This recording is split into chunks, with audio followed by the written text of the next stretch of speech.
ഇവിടെ കേരളം ചർച്ച ചെയ്യപ്പെടേണ്ട പൊതുവിഷയങ്ങൾ, ജലീൽ അഡ്രസ്സ് ചെയ്യപ്പെടേണ്ട പൊതുവിഷയങ്ങൾ, ആ വിഷയങ്ങളിൽ നിന്നും മാറി നിന്നുകൊണ്ട് അതിനെ ശ്രദ്ധ തിരിക്കാൻ, ഇവിടെ ഈ സമുദായത്തിൻ്റെ കണ്ണ് തെറ്റിക്കാൻ വേണ്ടിയിട്ട് ഇവിടെ ഇപ്പോൾ പിണറായി തെക്ക് ഭാഗത്ത് ഈ പറയുന്ന SNDP ജനറൽ സെക്രട്ടറി ഇറക്കിയിട്ടുണ്ട്. അത് ഇങ്ങോട്ട് എഫക്റ്റീവ് അല്ല.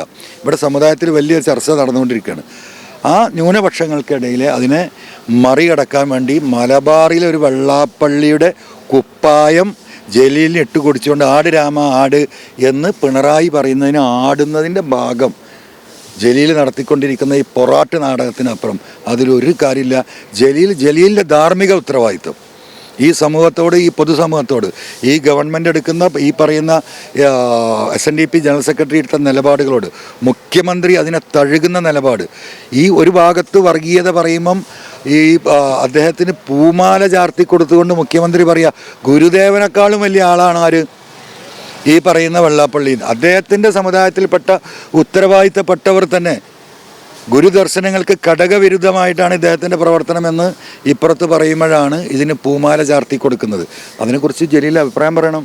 ഈ ജലീലിനെതിരെയുള്ള ഒരു ആരോപണം സർവകലാശാല ഭൂമിയുമായി ബന്ധപ്പെട്ട് അഴിമതി നടത്തിയെന്നാണ് ഫിറോസ് ഉന്നയിക്കുന്നത്. അതിൽ അഴിമതി താങ്കൾ സംശയിക്കുന്നുണ്ട്? അല്ല, ഞാൻ അതിനുള്ള ഗഡ്സൊന്നും ജലീലിനില്ല. നമുക്ക് പറയാലോ, ജലീൽ എന്താ പറയുക, ഈ പൂമത്തയുടെ മേളെ യാത്ര ചെയ്യാനും അത് കൈകാര്യം ചെയ്യാനും ഇല്ലാതെ ജലീലിൻ്റെ ഒരു കച്ചവട സംബന്ധമായിട്ട് ഒരു ഗ്രാഹ്യമുള്ളതായിട്ട് ഞാൻ മനസ്സിലാക്കിയിട്ടില്ല. അതുകൊണ്ട് അത്തരത്തിലുള്ളൊരു വിഡ്ഢിത്തത്തിലോ അങ്ങനെ ഒരു പൈസ ഉണ്ടാക്കാനുള്ള ശ്രമം ജലീൽ നടത്തുമെന്ന് എനിക്ക് ആ കാര്യത്തിൽ വ്യക്തിപരമായ അഭിപ്രായം എനിക്കില്ല.